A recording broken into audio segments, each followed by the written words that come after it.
An important update following my interview last night with Kamahl, one that's bad news for the ABC.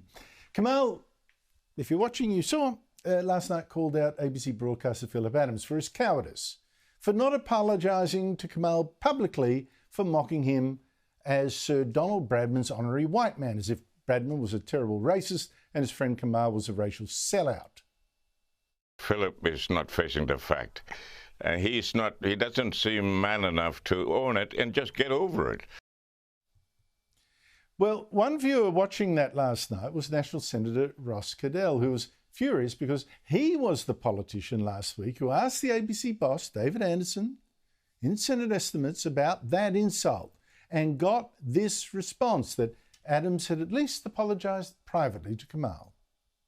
Mr Adams has written to Kamahl apologising for that. Certainly an individual, in this case Kamahl, was offended by that, but I think many other Australians were offended by that too. As Kamahl told us last night, if Adams wrote that apology, Kamahl never got it. Kamahl later contacted Armstrong saying, "What's the story here?" And only then did he get an email from Adams, Armstrong must have jumped him with a ton of bricks, offering a non-apology, claiming, well, Kamahl had just misunderstood him. Sorry about your misunderstanding. National Senator Ross Cadell joins me now. Ross Cadell, thank you so much for your time.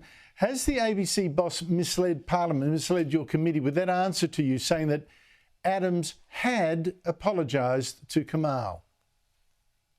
Well, it appears so, doesn't it? And my office is writing to the Secretary to seek clarification because the answer he gave now appears false and we need to get to the bottom of it and quickly.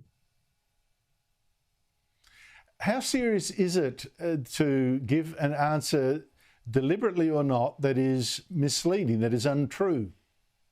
It's very serious. Senate estimates process is the people's look into government spending and government operations. And I have very little doubt that Mr Anderson didn't do it knowingly or willingly. The bigger question, Andrew, is has someone in the ABC lied to him about what's happened or misled him to bring him in there with such confidence saying that it had been done? And if the ABC are treating the managing director or the general manager like that, what else is happening in that business?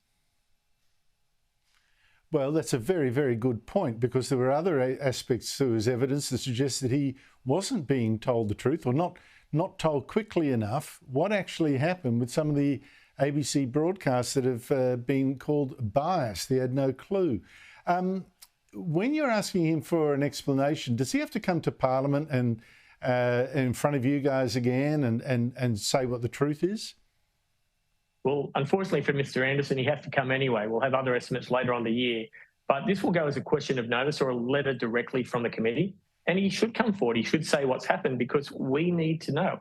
The things you raise about Senator Nampa-Jimpa-Price not having her racist things referred to him and this.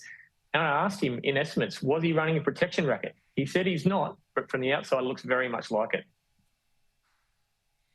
That Nampa-Jimpa-Price thing was where the ABC had devoted something like 17 minutes of a show by Patricia Karvelas to sliming her and the Nationals, a tirade from Noel Pearson that was never questioned, never challenged, just to let go through to the keeper. I thought it was disgraceful. And he didn't even know about it. I can't believe it. I wrote about it in national newspapers. It was covered by The Australian, and he didn't even know what was going to air. I tell you what, you know, did it occur to you, Ross, that here we have the head of the ABC, who's supposed to be also in charge of the news, the editor-in-chief of all the news. He seemed rather clueless about what his organisation was putting to air and seemed clueless about why. He didn't know half the answers and didn't know, for example, that Philip Adams' apology had not been received by Kamahl. That's the point. If the ABC people, if staff, are journalists, if they're misleading their editor-in-chief, their general manager, we have a real problem.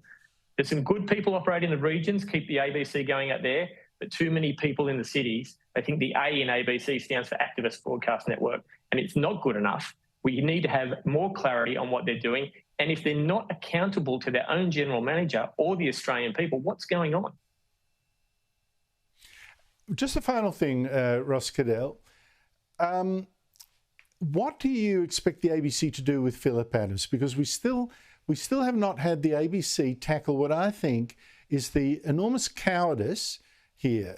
He's offered, finally, a mealy-mouth apology. It's not really an apology, but an apology of sorts, to Kamahl privately, when in fact he insulted Kamahl publicly. I think a private apology for a public insult is not worth the paper it's written on. What do you make of that?